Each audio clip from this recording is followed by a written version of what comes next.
June 1944, the D-Day landings in Normandy marked the beginning of the end of World War II. They're also the most significant moment in the history of a great Highland clan. The story of Clan Fraser began when a French knight named Frezel left Normandy in the 12th century for a new life in Scotland. His descendants would become one of the most powerful Highland clans, renowned for their ferocious fighting spirit. The Frasers' 900-year-long journey came full circle when Simon Fraser, the 25th clan chief, landed back on the beaches of Normandy, walking in the footsteps of his ancestors.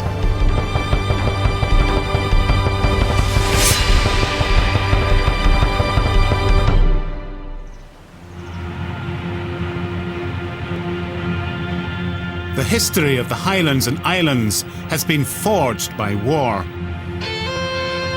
Through the ages, kilted clan warriors gained a fierce reputation for their unwavering loyalty and steadfast courage in battle.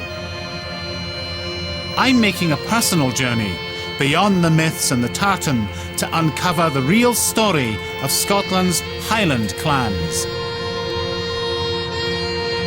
A reminder of their long and distinguished military history can be seen in the pageantry of events like the Inverness Tattoo. Sound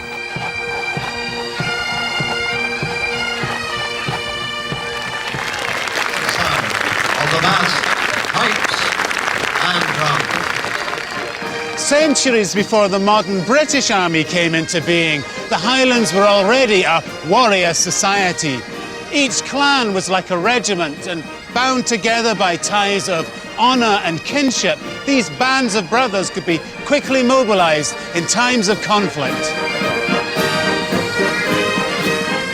In the 18th century, the British government recognised that the once feared kilted clansman was superbly qualified to become the shock troops of an expanding empire. Among the first to enlist were the Frasers in 1758. Now, what makes this so remarkable is that just a decade earlier, this clan, which was one of the most powerful and influential in all the Highlands, had actually been fighting against the British Army.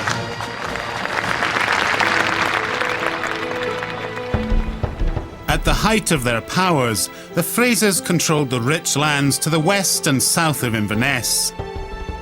Their spiritual home was in Beaulieu, where their Norman ancestors had settled in the 13th century. But my journey into the history of this famous Highland clan begins in the 21st century with a very different kind of Fraser campaign.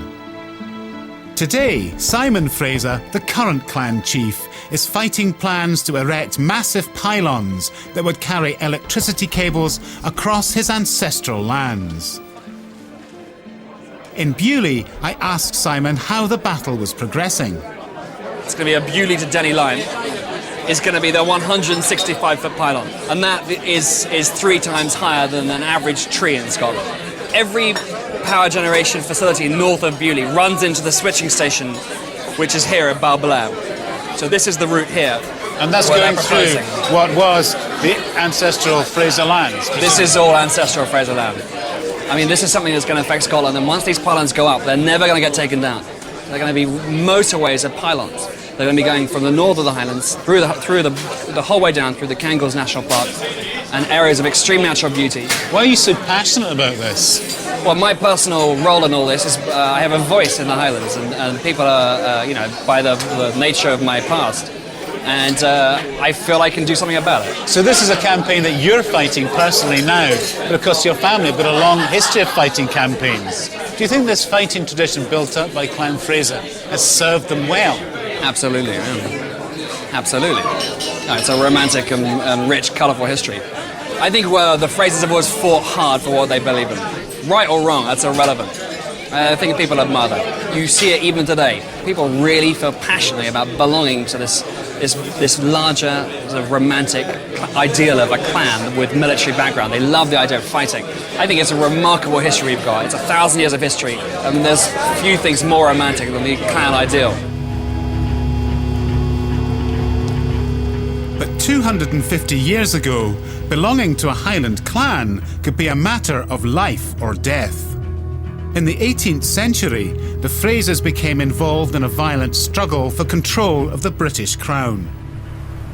It's hard for us to imagine today, but back in 1745, the Frasers were actually enemies of the state after their chief came out in support of a rebellion that almost changed the course of British history.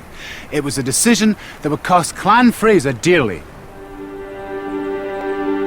In 1745, Bonnie Prince Charlie landed on the west coast of Scotland. A year later, his military campaign to restore the Stuarts to the British throne came to a bloody climax. Culloden Moor lies just a few miles east of Inverness. It was here, on this rough, boggy ground, that Clan Fraser faced a government army intent on crushing the Highland clans that had come out in support of the young pretender.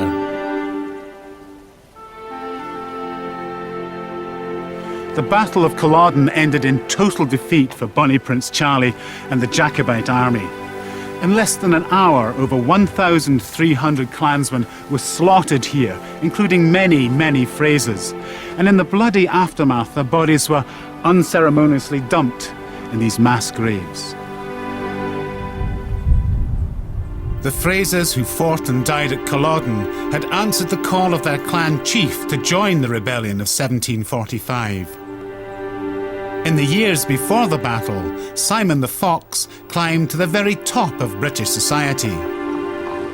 I want to know why this wily Highland chief decided to risk everything by backing Bonnie Prince Charlie. Author and historian Sarah Fraser believes the answer can be seen in two contrasting portraits, one of a young Simon and the other a caricature of the rebel he became.